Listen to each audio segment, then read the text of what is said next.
आघात पीताम्बराधरुणबिम्बफलाधरोष्ठात् पूर्णेन्दु सुन्दरमुखादरविन्दनेत्रात् कृष्णात् परं किमपि तत्त्वमहं न जाने। प्रातः काल एक सज्जन ने एक पर्चा दिया था मुझे, वो पर्चा मिल नहीं रहा, शायद मैं मेरे हाथ से कहीं गिर गया। हाँ जी, हिंदी। उसमें शायद ऐसी बात थी कि देशभक्ति का ईश्वर भक्ति में कहाँ तक, ऐसा कुछ था। एक चीज और सी मुझे आ रही है, सज्जन हो तो दे दे। प्रातः काल चल रही थी श्री राधा के महाभारत समुद्र की तरंगों के संबंध में। तो जो अगाध चीज है, असीम है, अनंत है, वाणी जिसका निर्वचन नहीं कर सकती, बुद्धि जिसका आकलन नहीं कर सकती, उसका वर्णन असंभव है।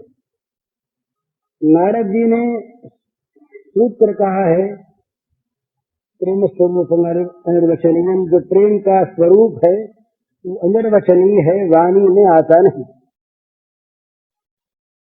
वो तो केवल मन की चीज है और मन ही के द्वारा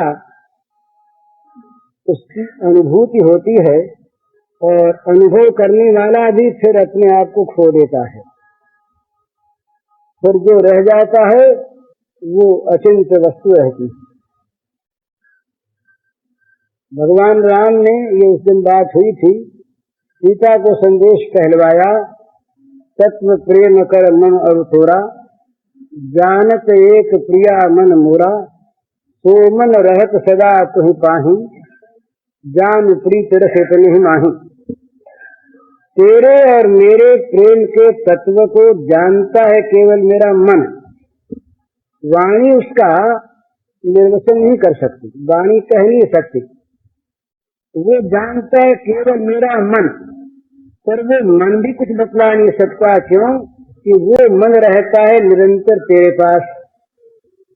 बड़ी सुंदर, बड़े थोड़े शब्दों में प्रेम के स्वरूप की व्याख्या कर दी। बड़े कुशल कलाकार थे गोसाई जी महाराज, थोड़े से में। तत्व प्रेम कर मन और तोरा, जानत प्रिया एक मन मोरा, सो मन रहत सदा सदा तुहि पाहि, जानहि प्रीत रस इतने माही। इतने में ही प्रेम का स्वरूप बतला दिया गया कि प्रेमी का मन जानता है प्रेम को, पर वो प्रेम निरंतर, वो मन रहता है निरंतर प्रेमास्पद के समीप, प्रेमास्पद के पास उनका होकर।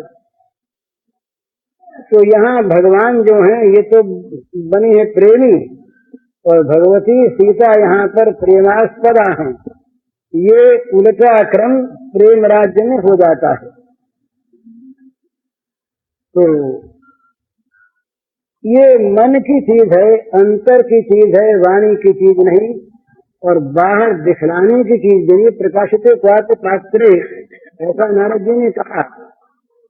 कहीं कहीं किसी पात्र में इसका प्रकाश हो जाता है। अब तो प्रगट भई दिए जानी, वह मोहन सो प्रीत निरंतर क्यों निवहेगी छानी। ये किसी अवस्था में इस प्रकार के जब प्रीत रस छनक उठता है ऊपर समुद्र में, जब बाढ़ आ जाती है तब कहीं उसका पता लगता है, नहीं तो ये केवल बाहर उछलने वाली चीज नहीं, बड़ी गहरी, बड़ी गहरी, इतनी गहरी कि वहां तक पहुंचना बड़ा मुश्किल। डूबे प्रथम अचल कल में, तब मिलता कहीं प्रेम रत्न निर्मल, कहीं मृत्यु फल फलता उसमें, कहीं कलंक लाभ केवल। डूबे प्रथम अचल कल में, तब मिलता प्रेम रत्न निर्मल, कहीं मृत्यु फल फलता उसमें, कहीं कलंक लाभ केवल। प्रेम, भगवत प्रेम, गोपी प्रेम, ये बाजार की चीज नहीं, दुकानदारी का माल नहीं, दाम देकर बदले में मिल जाने वाली चीज नहीं, बड़ी गूढ़, बड़ी गहरी, बड़ी ऊंची। महाराज, प्रेम में कितना त्याग करना पड़ता है, जरा सी एक कल्पना की बात मैं कहता हूं।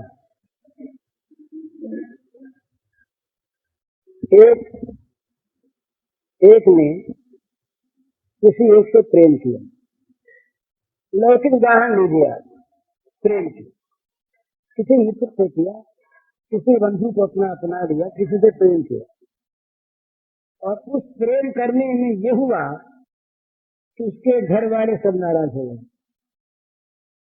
उसका व्यापार नष्ट हो गया, उसको अपने अड़ोसी पड़ोसियों से तिरस्कार प्राप्त हुआ, दुनिया में निंदा हो गई, इज्जत चली गई, मान सम्मान नष्ट हो गया,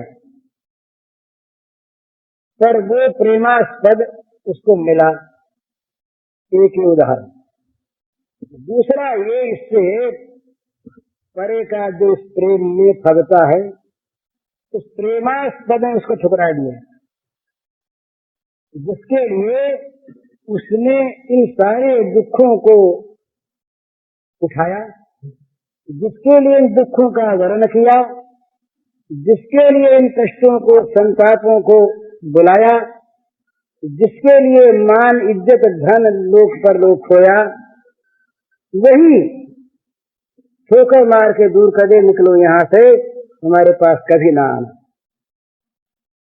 उस अवस्था में भी उस प्रेमास्पद के प्रति जिसका प्रेम अक्षुण्ण नहीं बना रहे, बढ़ता रहे, वो प्रेम पवित्र प्रेम विशुद्ध अनुराग है। विशुद्ध अनुराग में कहीं भी किसी प्रकार की चाह का, कामना का कलंक नहीं। हम बहुत बार बहुत त्याग की अवस्था में सौदा करते हैं, त्याग की अवस्था में हम बहुत बार व्यापार करते हैं। कैसे? हम कहते हैं, देखिए आपके लिए हमने घर छोड़ा, आपके लिए हमने परिवार छोड़ा, आपके लिए हमने सर्वस्व का त्याग किया। करते तो यहाँ तक नहीं है, थोड़ा बहुत कहीं कुछ हो जाता है, उसको बहुत बड़े आकार में अपने मान लेते हैं, बताते भी हमने इतना त्याग किया आपके लिए, और आप हमारे लिए कुछ नहीं करते, उसका बदला कुछ नहीं देते। ये तो वहां कहते हैं जहां बदला नहीं मिलता, और जहां बदले में ठोकर मिले, जहां बदले में पदाघात मिले, जहां बदले में तिरस्कार मिले, जहां बदले में धक्के मिले, जहां बदले में गालियां फटकार मिले, वहां क्या मनुष्य धैर्य धारण कर सकता है? वो कहेगा कि हम तो दोनों दिन से गए। ऐसा बुद्धिमान आदमी कहेगा, बड़ी भूल की हमने, हम कितने मोह में पड़े, इधर इस काम के लिए, इस वस्तु के लिए सबका परित्याग किया, ये वस्तु भी नहीं मिली और वो भी नहीं मिली, हम तो दोनों तरफ से चले गए, ये हमारा कुछ भी नहीं बना। दुहन में एको ना है भाई, ये सूरदास जी ने तो गाया बड़े सुंदर दूसरे भाव से, पर हम कह देते हैं। तो ये सौदा प्रेम में नहीं चलता, वहां पर ये त्याग होता है कि प्रियतम की वो ठोकर मिले और जगत का अपमान मिले, इधर विपत्ति मिले और उधर धक्का मार के गिरा दिया जाए।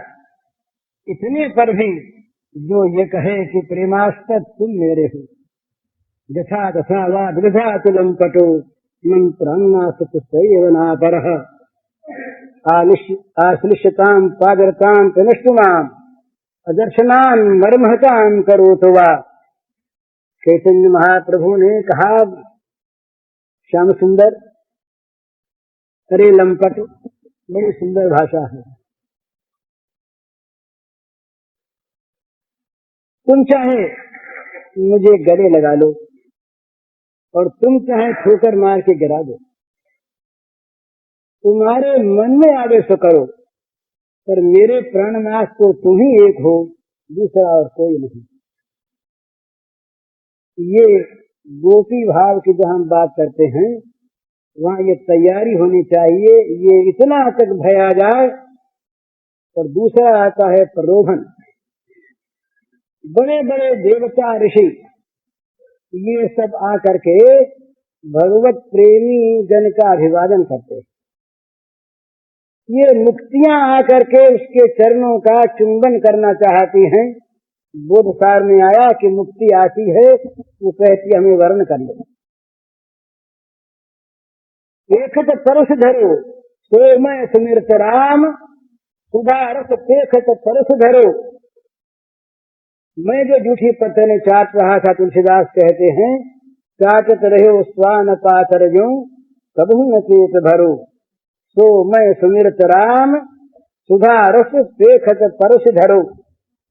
परोसा रखा है मेरे सामने अमृतरस, पर मैं उसे पीना नहीं चाहता, स्वीकार नहीं करता। दीयमानम न गृह्णन्ति विना मत सेवनम जनाः। देने पर भी मुक्तियों को वे भगवत जन स्वीकार नहीं करते भगवत सेवा को छोड़कर। तो सेवा क्या, उनके मन को जो अच्छा लगे वो सेवा। अगर हमें ठोकर मारने में, ठोकर मारकर गिरा देने में उनको मजा आता है, तो प्रेमी कहता प्राणनाथ और 2 ठोकर लगे।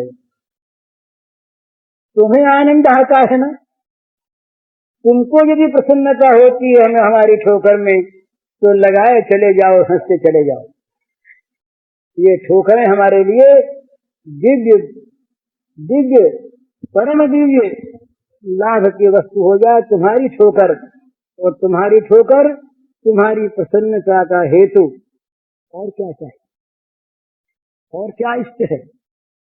यही तो इष्ट है कि प्रेमास्पद प्रभु जो हमारा है, प्राणनाथ प्राणाराम, वो सुखी होता रहे।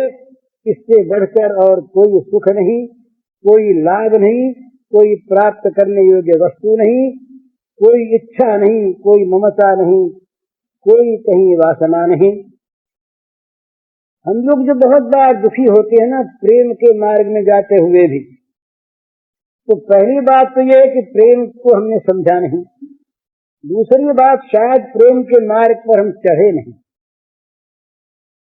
बहुत दफे काम और प्रेम में बहुत कम अंतर दिखता है। जैसे उच्छृंखलता और स्वाधीनता में बहुत कम अंतर दिखता है, बड़ा भेद।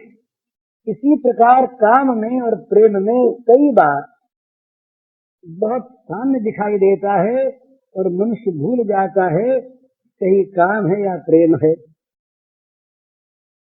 तो इसलिए भूल हो जाती है।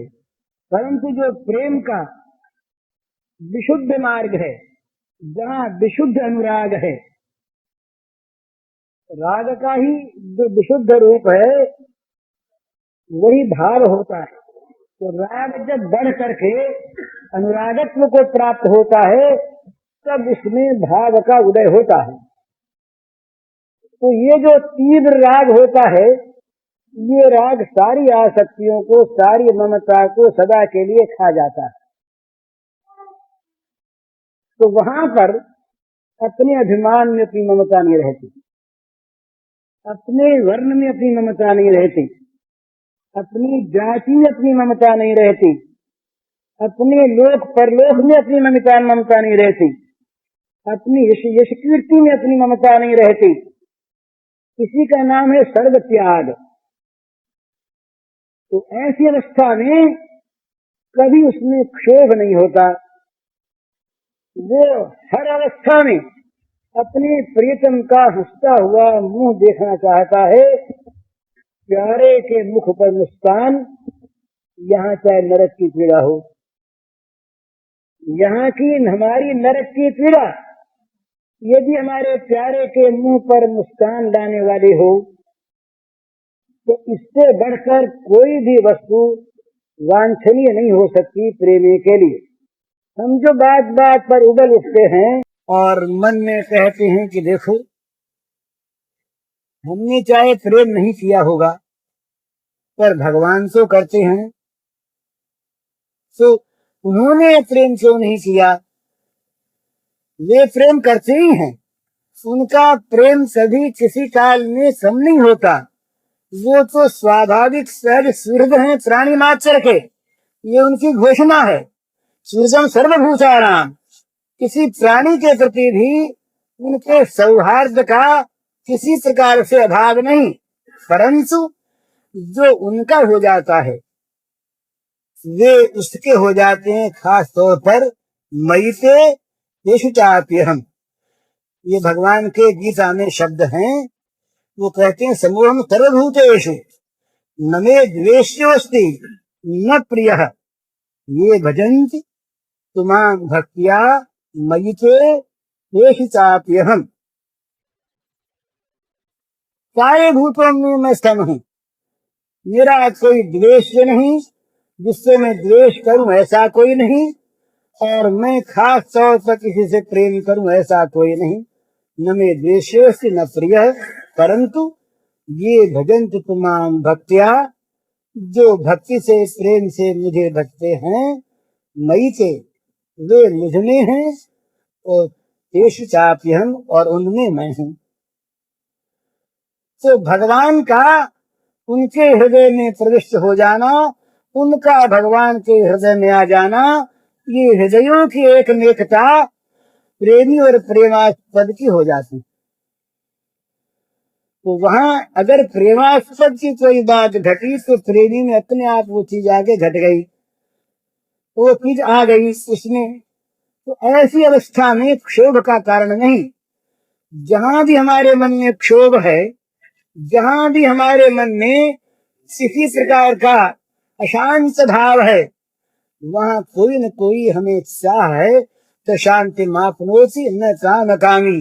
जो कामकामी है, जिसको किसी प्रकार की भोग की स्पृहा वो बटी हुई है, वो शांति नहीं पा सकता। विहाय कामान ये सर्वान पुमाशत निस्पृह निर्ममो निरहंकार तो शांति मधिगच्छति। शांति प्राप्त उसको होती है जिसके किसी प्रकार की कामना नहीं रहती, जिसमें कोई स्पृहा नहीं रहती, अपेक्षा नहीं रहती, जिसकी शरीर के पदार्थों में ममता नहीं रहती, और जिसकी इस नाम रूप में अहंता नहीं रहती, वो भगवान का भगवत जन, वो भगवान के स्वरूप का परिचय प्राप्त महापुरुष, अथवा वो प्रेमी जिसकी ममता सारी की सारी भगवत चरणारविंद में जाकर केंद्रित हो गई, जिसकी अहंता सारी की सारी भगवान के दासत्व में जाकर केंद्रित हो गई, जिसकी कामना केवल भगवत सुख रह गया, जिसकी स्पृहा केवल भगवान के श्रीमुख की हंसी रह गई, ऐसा जो प्रेमी जन, उस प्रेमी जन के मन में कभी क्षोभ नहीं होता, कभी अशांति नहीं होती। वो कभी इस बात को सोचता नहीं, सोचने की बात आती नहीं कि प्रेमास्पद ने मेरे साथ क्या किया और क्या करना चाहिए। यद्यपि प्रेमास्पद सब कुछ करता है। ये प्रेम राज्य की एक बड़ी विलक्षण स्थिति है। रीच नहीं कहती, इसको स्थिति है। क्योंकि ये प्रेम राज्य जो है, इसको अगर हम कल्पना के अंदर ले जाएं, सबसे सारी चीज कल्पना की है ही ये। और उस दृष्टि से लीला और लीला में भेद है। लीला करने वाला और लीला एक ही वस्तु, ये चीज है। पर यहाँ पर क्या है कि इस प्रेम के राज्य में प्रेमी, प्रेमास्पद और प्रेम, इन तीनों को कायम रख करके लीला चलती। इस लीला में यद्यपि प्रेमी के हृदय का सारा भाव प्रेमास्पद के हृदय में उदित होता है, और प्रेमास्पद स्वयं उस प्रेमी की इच्छा अनुसार उसी प्रकार का मन निर्माण करके उस प्रेमी की प्रेम कामना को पूर्ण करने के लिए स्वयं सकाम बन जाता है। ये विलक्षण बात। परंतु वो प्रेमी ये नहीं चाहता, उसके मन में संकल्प नहीं होता कि मुझे कुछ उनसे मिले, वो यही चाहता है कि मुझसे उनको सुख मिले। बस यही प्रेम और काम का अंतर है। बड़ा ये ठीक ध्यान में रख लेना चाहिए प्रत्येक व्यवहार में, चाहे वो घर का व्यवहार हो, चाहे अड़ोस पड़ोस का हो, चाहे समाज का हो, चाहे देश का हो, चाहे विश्व का हो। जहां पर दूसरे से हम चाहते हैं उसका नाम काम है, और जहां दूसरों को हम अपना देकर सुखी करना चाहते हैं उसका नाम प्रेम है। यही काम और प्रेम का अंतर है। प्रेम देना जानता है और काम लेना जानता है। काम सौदा करता है, प्रेम त्याग करता है। प्रेम की भित्ति है त्याग और काम की भित्ति है कंट्रैक्ट, सौदागिरी। ये हम तुमको देते हैं, ये तुमको बदले में देना पड़ेगा। ये काम और प्रेम का महद अंतर है। तो इसलिए उस प्रेमी के मन में तो कभी ये चीज कल्पना में नहीं आती कि प्रेमास्पद मुझको कुछ दे, क्योंकि उसके प्रेम की भित्ति ही त्याग है। वो तो प्रेम करता है, इसीलिए उसमें प्रेम की भावना आती है किसी स्वरूप को लेकर कि मेरा प्रेमास्पद मेरे द्वारा सुखी हो। लेकिन उस प्रेमास्पद में प्रेमी का हृदय उदित हो जाता है, और कभी कभी उस प्रेमास्पद से मानसिक उस देश का दर्शन हो जाता है उस प्रेमी से। क्या ये समझने की चीज है? प्रेमी नहीं चाहता कि मुझे प्रेमास्पद के द्वारा किसी प्रकार का कोई भोग मिले, कोई सुख मिले, कोई आराम मिले। लेकिन वो प्रेमास्पद जो है वो उसके इस भाव से इतना कृतज्ञ होता है कि उसको सुख देने की पूर्व की उसकी भावना के अनुसार उसके अंदर भावना उदय हो जाती है, और वो उसी प्रकार का अपना मन, उसी प्रकार की सारी साज सज्जा का निर्माण करके विक्षरन्तु मनश्चक्रे रन्तु मनश्चक्रे योग माया प्रकाशतः, योग माया को प्रकट करके और वो मन का निर्माण करके रमण की इच्छा करता है। क्यों? वहां स्वरूपानंद का वितरण है। बड़ा सुंदर इस पर टीका की राज पंचाध्यायी पर ये गौड़ी संप्रदाय के महानुभावों ने, वो कहते हैं कि ये जो रास है इसमें क्या है, ये रमण क्या है, ये श्री श्याम सुंदर के स्वरूपानंद का वितरण है, ये इनका रमण है। तो ये इनके अनुकूल उसी प्रकार की श्री ने उत्पन्न करके दिव्य चिदानंदमयी, और वे लोगों के देखने में ऐसा आता है कि इन्होंने ये क्या किया।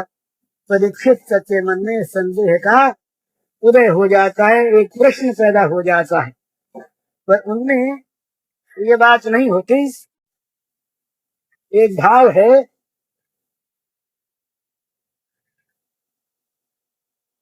शुद्ध सच्चिदानंद परम निज महिमा में स्थित निश्चयताम। शुद्ध सच्चिदानंद परम निज महिमा में स्थित निश्चयताम। मेरे सुख हित वे करते स्वीकार समुद्र अपने मन काम। किसी समय उस प्रेमास्पद की बाह्य चेष्टाओं को, उनके मनोरथों को देख लिया सुजाता जी ने, देख लिया। वो उनके हृदय में वो चित्र उदित हो गया।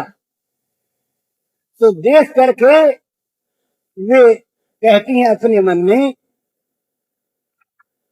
कि शुद्ध सच्चिदानंद परम निज महिमा में स्थित निश्चयता।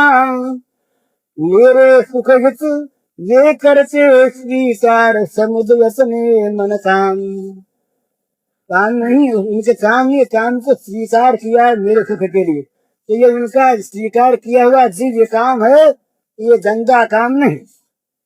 सहज वासना राग रहित जो ममता रहित नित्य विकार, सहज वासना राग रहित जो ममता रहित नित्य विकार, करते मेरे लिए मुझे जो प्रिया रूप में अंगीकार।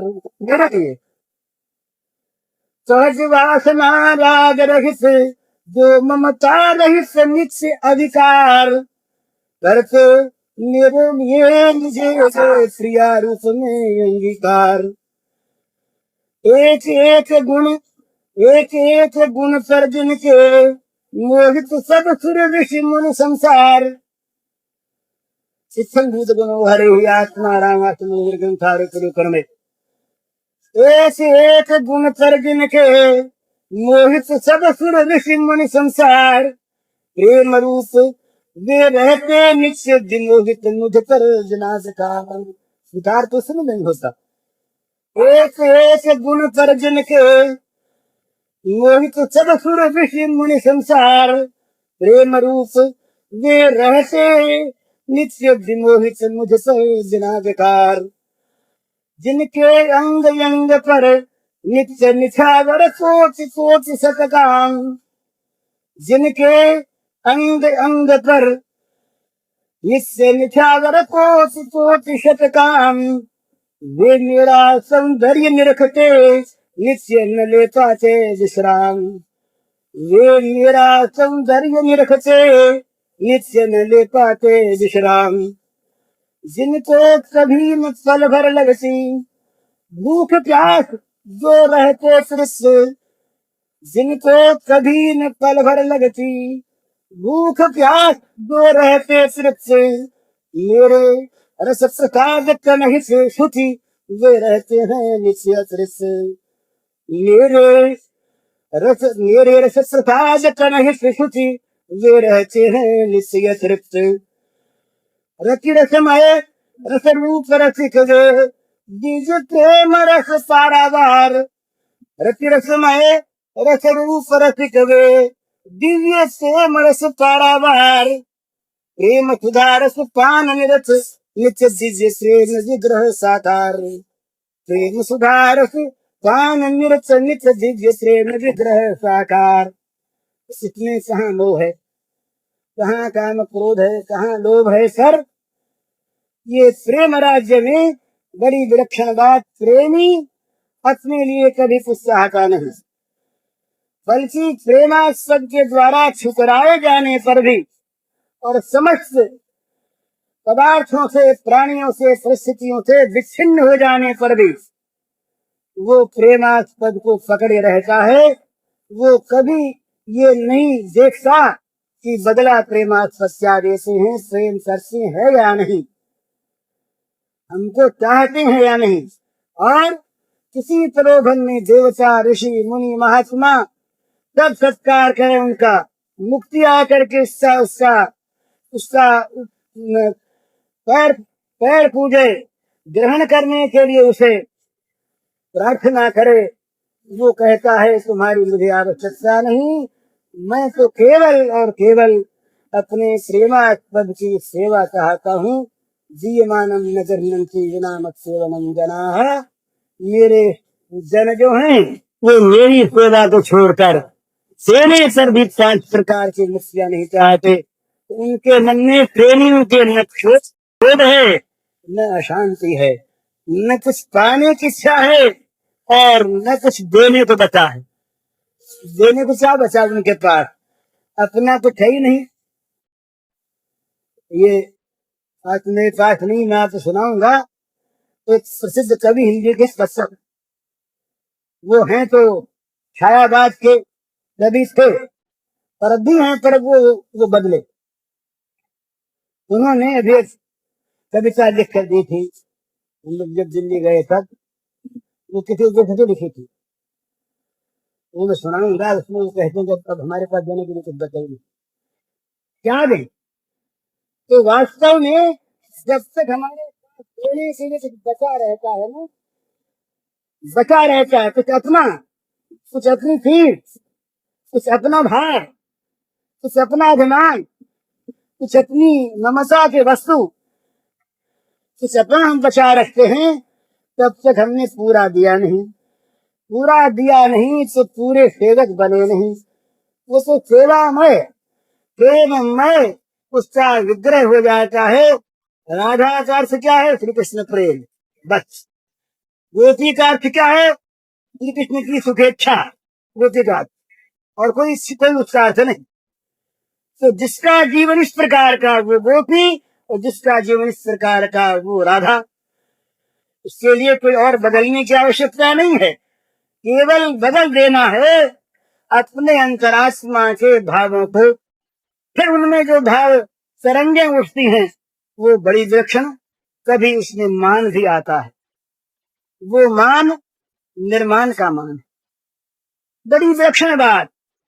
वो मान अपने लिए नहीं होता, वो मान किसी अभिमान पर ठेस लगने पर नहीं होता, तो वो मान किसी पूजा कराने के लिए नहीं होता, वो मान खुशामद कराने के लिए नहीं होता, वो मान दंड देने के लिए नहीं होता।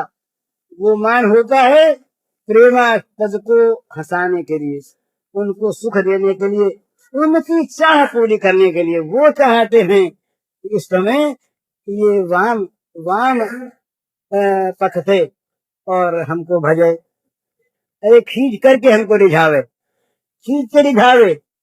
बड़ा सुंदर भाव होता है, खींच के रिझाने में भ्रम हो जाता है। इसलिए जो सदा बिल्कुल निरपेक्ष लोग हैं जगत से, वही प्रेम के मार्ग पर आ सकते हैं। जगत की आसक्ति वाले आ नहीं सकते। अतएव वो चीज दूसरी, उसमें मान है पर अभिमान नहीं है, उसमें काम है पर विषयासक्ति नहीं है, उसमें मोह है पर बंधन नहीं है। ये ऐसी बढ़िया चीज कि जहां वो है पर वो नहीं, वो है पर वो नहीं, जहां अपना है पर अपना कोई नहीं, जहां पराया है पर कोई पराया हुआ ही नहीं, वो पर ही मैं हूं। इस प्रकार विलक्षण भाव इस प्रेम समुद्र की तरंगों के रूप में निरंतर उछलते रहते हैं। ये तरंग एक नहीं, कभी राधा मानिनी है, कभी राधा आराध्या है, कभी राधा आराधिका है। राधा के दो रूप हैं। यूं ये समझने पर तो बड़ी सुंदर बात, नहीं तो बड़ी गंदी सी बात मालूम होगी। राधा कहीं आराधिका है और कहीं राधा आराध्या है। आराध्या राधा का स्वरूप समझना बड़ा मुश्किल, आराधिका राधा का रूप तो ठीक समझ जाता है। वो भगवान की पूजा करती है, भगवान की आराधना करती है, बड़ा सुंदर रूप उसका, पर वो कहीं भगवान के द्वारा पूजित होती हैं, भगवान उसकी आराधना करते हैं, भगवान उसकी पूजा करते हैं, भगवान उसका चरण वंदन करते हैं, भगवान उसके चरणों पर पुष्प चढ़ाते हैं। देह में पद पल्लव मुदारम कहकर भगवान उसके चरणों को चाहते हैं। ये बड़ी विकट बात, बड़ी भोंडी बात लगती है सदाचारियों के अंदर कि भाई ये कैसी बात, ये तो समझ में आने की बात नहीं, और सचमुच समझ में आने की बात नहीं। या दुस्त्यजन स्वजन मार्य कथम चहित्वा बेजुर मुकुंद पदवी क्षुति धीर ज्ञान। बड़ी सुंदर चीज। एक कथा आती है, सुनी हुई बहुत दफे आप लोगों ने होगी, मैंने कही, थोड़े से मैं कहता हूँ। एक बार ये द्वारिका की बात है। द्वारिका में जब श्री कृष्ण राधिका की और गोपियों की बात चलती तो उनके रोमांच हुआ था, आंसू बहने लगते, वाणी गदगद हो जाती, कुछ बोल सकते नहीं। तो इन सखरानियों ने, राजमहिषियों ने आश्चर्य प्रकट किया, मन में बड़ा संदेह करने लगी, हो क्या गया, हमने ऐसी क्या तुलसी और उनमें ऐसा क्या गुण। जब कभी बात चलती गोपी का नाम आता कि आंखों में आंसू आ जाते श्री कृष्ण के। राजा राजेश्वर सब प्रकार के सुखों से संपन्न, गिरे हुए तमाम आराम से, उनको किस आराम की कमी जो वहां था और यहाँ नहीं। तो एक दिन ये भगवान सर्वभवन समर्थ भला सब कुछ बन सकते हैं, मृत्यु भी वही बन के आते हैं ना।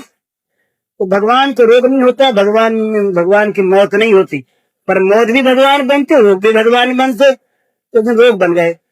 दुखने लगा पेट भगवान का, दुखने लगा, बड़े जोर से फिर अरे बोले पेट गुस्सा तो दवा दवा लाओ। अब दवा लाए, सब बजवा जाए डॉक्टर लोग। अयोध्या में थेली का रोग होता नहीं था। ये जमाना ये ध्यान रखने की बात है, जहाँ अस्पताल ज्यादा है वहां रोगी ज्यादा है, जहाँ बीमार ज्यादा है वहां मानना चाहिए संयमी ज्यादा है, तो जहाँ कोर्ट खूब चलते हैं, वकीलों की खूब चलती है, वहां समझिए बेईमान ज्यादा है। और बेईमान ज्यादा ना हो तो मुकदमा क्यों हो? कोर्ट क्या काम करे? कोर्ट के पास काम रहे ही नहीं, अपना अपना हक सब खाने लगे तो कोर्ट के पास काम न रहे, कोर्ट खाली हो जाए, यमपुरी खाली हो जाए, अगर पाप करने वाले न रहे। सीधी सी बात है। तो पेट में दर्द हो गया भगवान के, होता नहीं था पर हो गया, रोग बन गए। अब वहां के वैसे भी आए, वैसे ने कहा भाई दवा दे, दवा हुआ दी पर अच्छे हुए नहीं। बोले कुछ दवा आप जानते महाराज स्टेज पर कभी गुस्सा आता? बोले हाँ दवा तो है पर उसका अनुपान नहीं मिलता। बोले क्या अनुपान बताओ? तो भाई हमारा कोई प्रेमी अपने चरण की धूल दे दे और उसको उसके द्वारा हम दवा खा लें, भक्त के अपने प्रेमी के चरण की धूल के साथ हम दवा ले लें। सीधी सी बात, प्रेमी भगवान के बहुत है, द्वारिका में कुछ कम थोड़ी।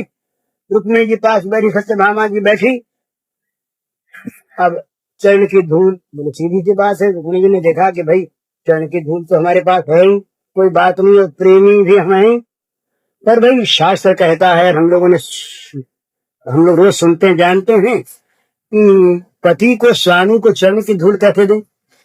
स्वामी को चरण की धूल देना तो पास और नरक में जाना पड़ेगा। तो ये नरक में जाने का सामान कैसे इकट्ठा करें? भला क्या करें? ये तो बुरी चीज। सत्यभामा जी आप दे दो। बोले क्यों आप दे दीजिए ना। तो रुक्मिणी जी ने कहा कि दे तो देती, पर ये बहन घर लगता है ना, कहीं ताप लगा नरक हो गया तो फिर वो पाप हमको नहीं लगा क्या? सारी रानियां नच गई, तमाम 16,000 रानियां, एक दो नहीं, सब नच गई। अब वो नच गई तो दूसरा कौन द्वारकावासी दे, विश्ववासी कौन दे? सब जगह से नहीं आ गई। संक्षेप में नारद जी आए। नारद जी ने कहा मेरे पेट गुस्सा क्या हो गया? ये माँ कैसे रखी? बोले गुस्सा तो बहुत है, कोई उपाय कर दे कुछ। बोले क्या उपाय करे? बोले किसी प्रेमी की धूल ला दे। नारद जी सोचा धूल तो अपने अंदर ही है, पर हमसे तो बड़ी बहुत बड़ा प्रेम का उनका दर्जा रखने वाले रुक्मिणी जी, जब इन्होंने नहीं दिया तो हम कैसे दें? नहीं दिया था। फिर अच्छा हो नहीं तो श्याम सुंदर बोले अरे नारद जरा ब्रज में तो हुआ। नारद ने कहा सारे विश्व में ब्रज में हुआ, वहां क्या? बोले तुम जाओ तो सही। के कर बिना हाथ में और बजाते हुए भगवान का मंगलमय नाम गान करते हुए जहाँ ब्रज में पहुंचे, नाम गान सुना, बड़ा मधुर मीठा, तो आम तो वंदना इकट्ठी हो गई। वो भी हुए, बच्चे भी, सबका समाधान किया करा। गोपांगना से उनको काम था। गोपांगनाओं के बीच में पहुंचे तो सबने घेर दिया। बोल महाराज कहाँ से पधारे? का द्वारिका। अब तो सबके मन में उत्कंठा हो गई समाचार जानने की। क्यों?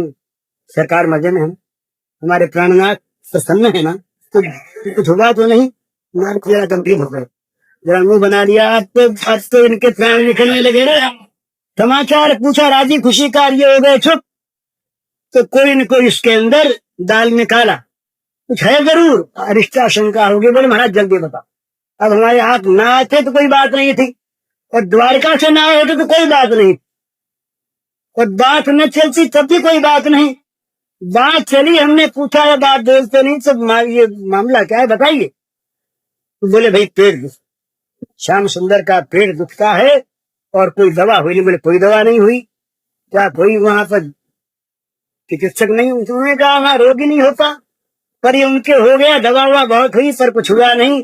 तो बोले कोई उपाय? बोले उपाय तो उन्होंने खुद बताया कि किसी प्रेमी के चरण की धूल मिल जाए तो अच्छे हो जाए। तो बोले प्रेमी कहाँ है? आप प्रेमी नहीं? बोले हम तो नहीं। बोले कौन प्रेमी?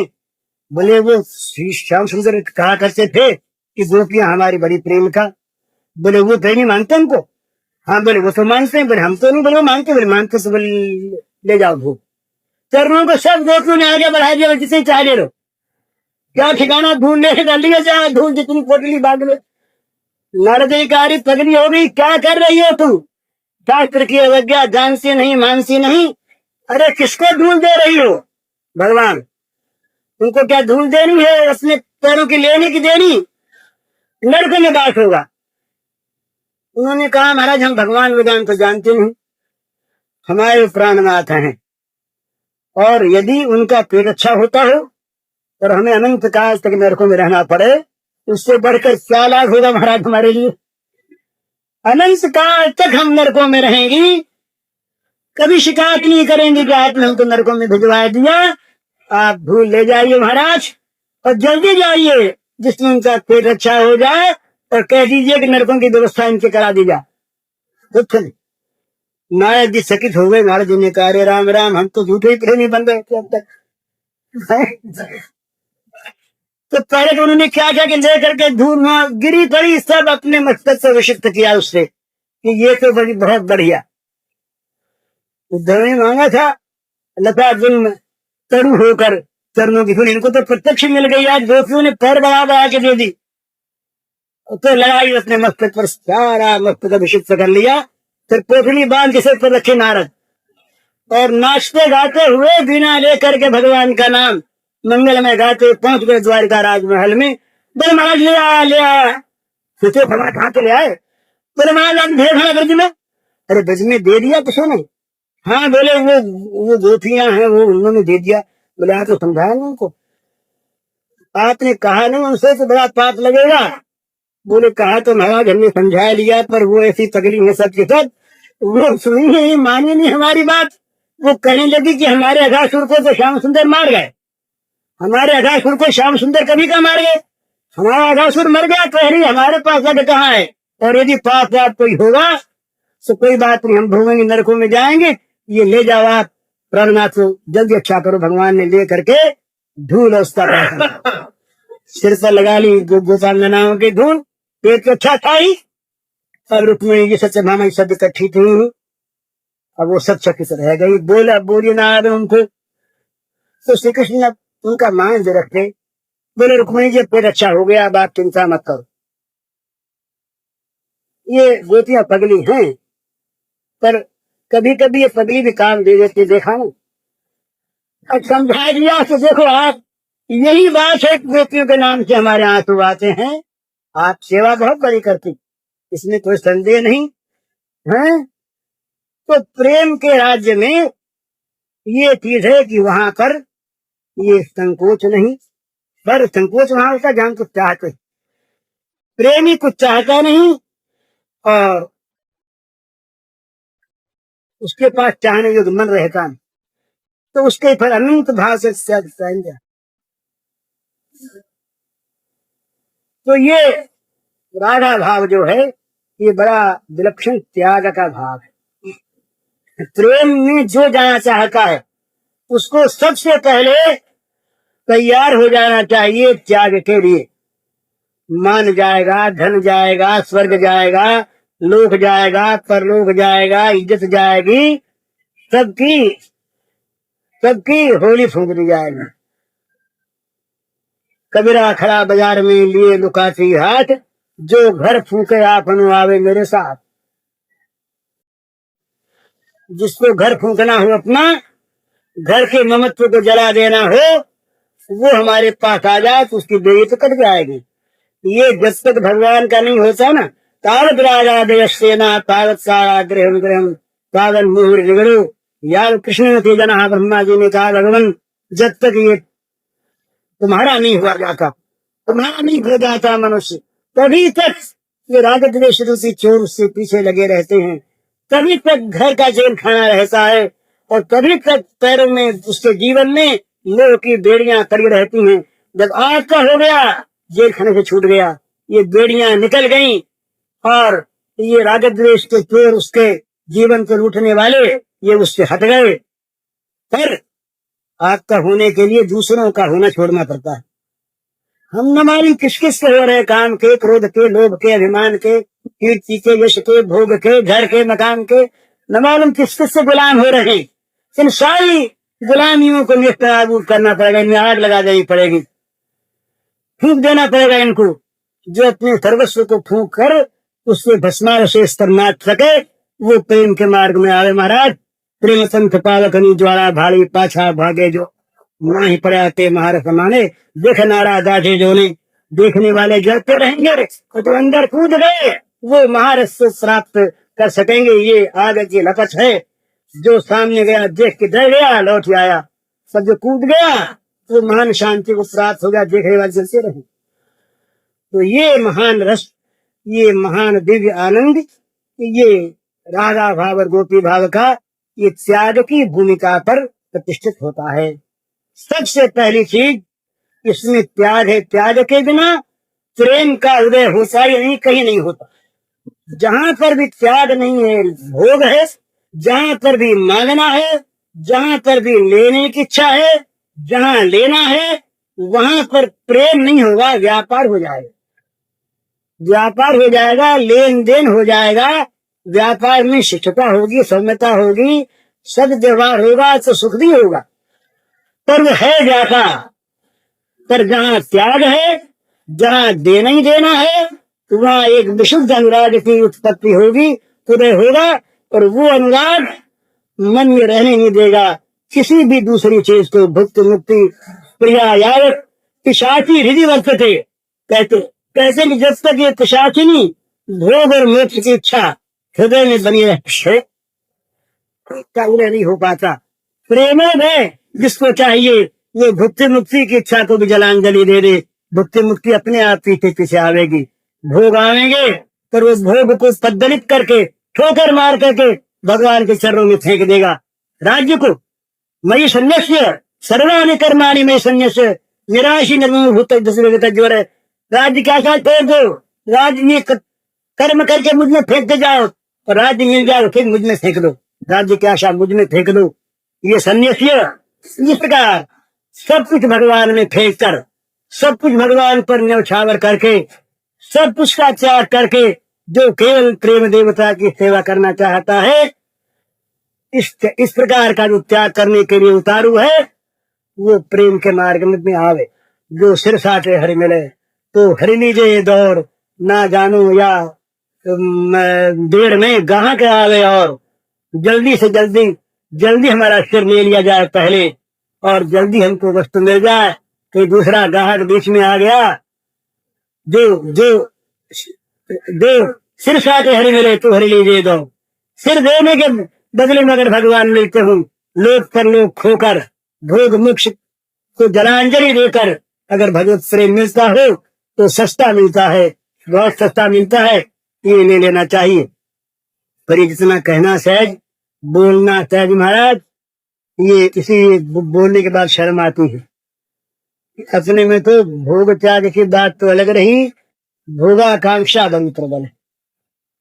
जब अपनी ओर मनुष्य देखता है तो मालूम होता है गंदगी से भरा हुआ जीवन, अपराधों से भरा हुआ जीवन, भोगाकांक्षाओं का गुलाम जीवन, ये जीवन प्रेम की बात भी कर सकता है क्या?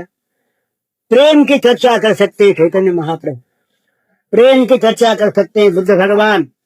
जिन लोगों ने अपने जीवन के तमाम लोक परलोक के तमाम भोगों को प्रेमास्पद के चरणों पर न्यौछावर कर दिया, जो केवल कहते हैं करते नहीं, जो करते कुछ और हैं कहते कुछ और हैं, हम जैसे वे लोग तो प्रेम के नाम को कलंकित करने वाले हैं। प्रेम की गाथा क्या कहें क्या गाएं, प्रेम तो बस न गाने की चीज है न कहने की चीज है। ये तो भगवान की कृपा से कहीं कहीं प्रकट हो जाता है, जिस पर भगवान कृपा करते हो। और जहां प्रकट होता है वहां कुछ कहने को रहता नहीं, वो चुप हो जाता। किससे कहो, क्या कहे, क्यों कहे, कैसे कहे?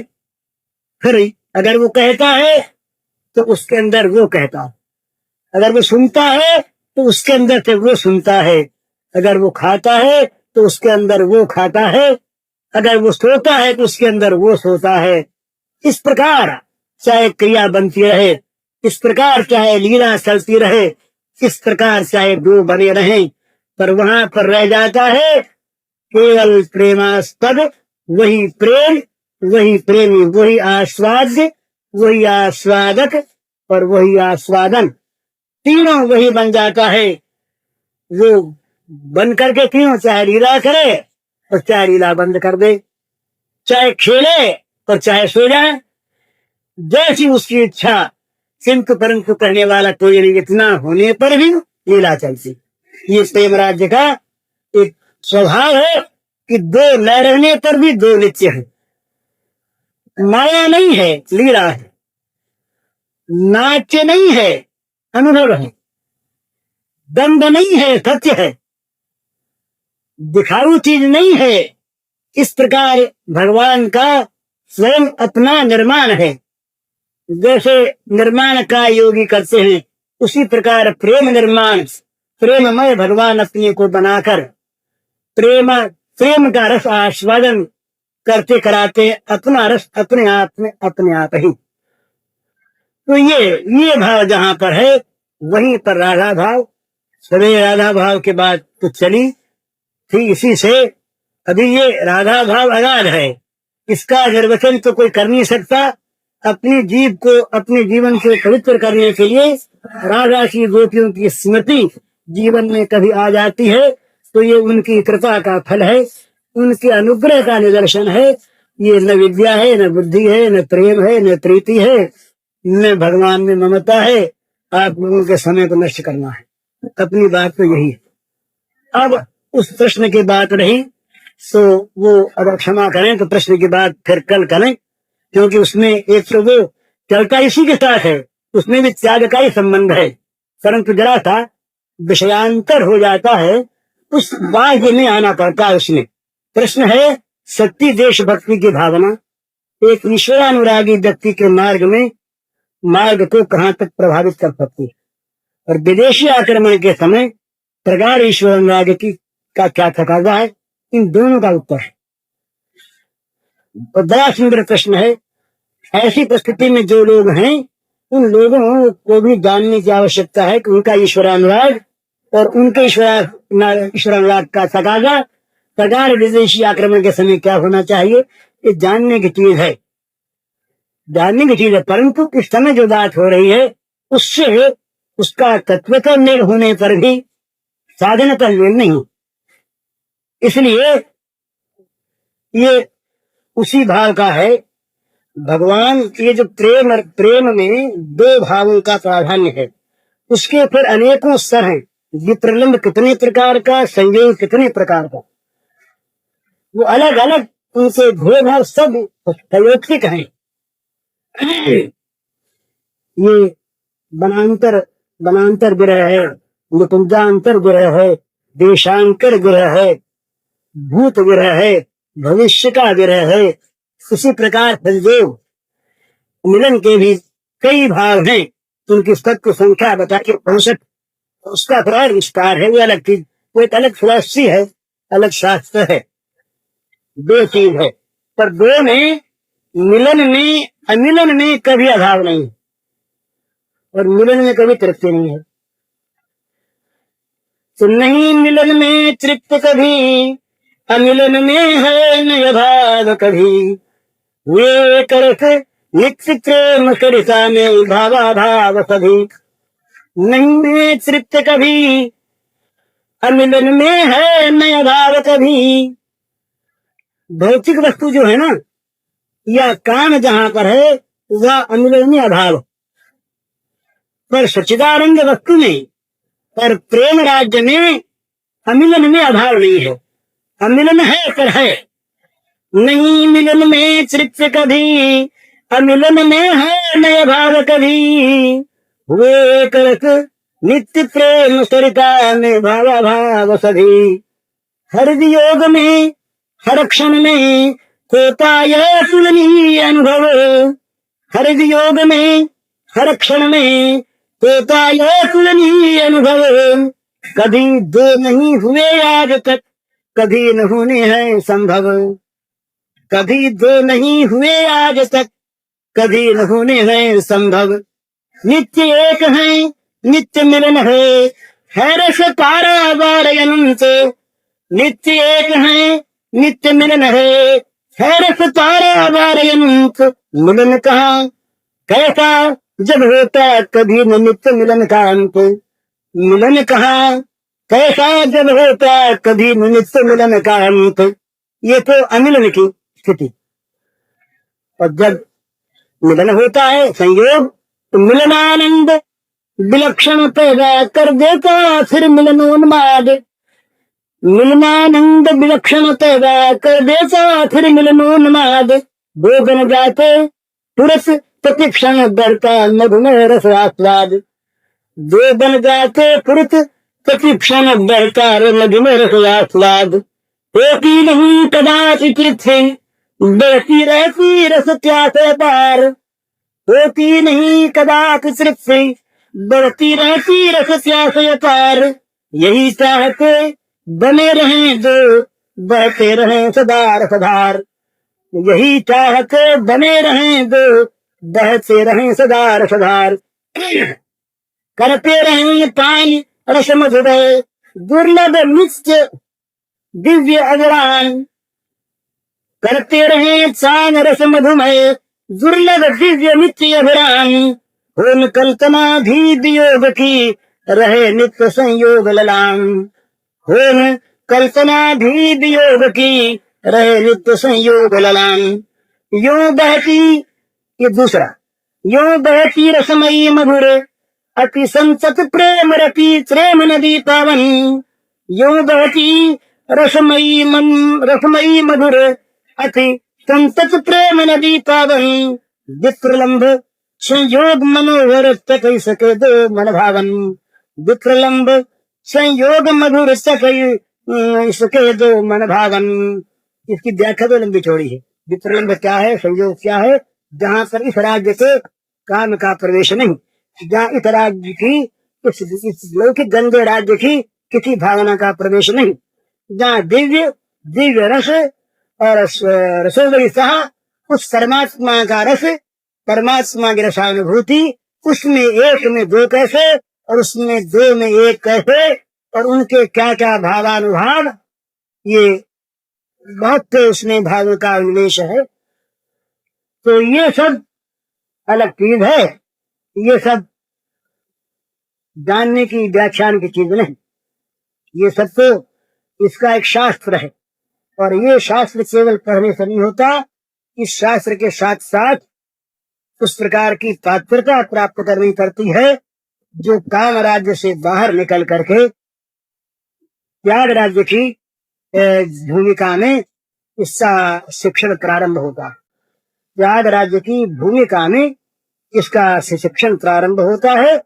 वहां से फिर ये जानी जाती है चीज कि नित्य दो नित्य एक में कैसे, और नित्य एक नित्य दो कैसे, और उनके क्या क्या भावानुभाव, किस किस प्रकार से रस प्रवाह बहता है, और उसकी हमारे जीवन के साथ क्या संपर्क उसका हो सकता है, कि कहाँ तक हम आगे जा सकते हैं, उसमें क्या क्या बातें करनी चाहिए। ये सब इस मार्ग के जानने का विषय है। भगवत कृपा पर निर्भर करके किस प्रकार की इच्छा करें और भगवान से प्रार्थना करें, तो वो रसधन भगवान स्वयं अपना रसदान करने के लिए मार्ग बता देंगे। ये साधना का विषय नहीं, ये मार्ग, ये कवायद का मार्ग नहीं, ये भाव का मार्ग है। विलक्षण हरिओम। पूज्य श्री भाई जी के इस प्रवचन का शीर्षक है प्रेम का सच्चा स्वरूप, और इसका कैसेट संख्या है 2।